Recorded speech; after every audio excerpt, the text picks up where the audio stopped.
во текот на годините од кој ќе завршат изборите, пример, тој изборен циклус, 4 години нека трае до следните избори, сите политички партии кои што освоиле одредена бројка на гласови добиваат одредена сума.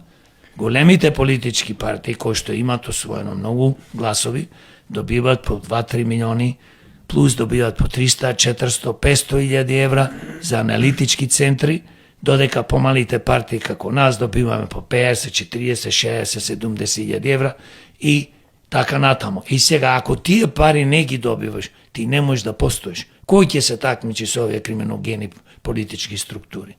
Па ти 35 година плачка државата, па тие имаат милиарди, имаат фирми, поддршка од нив.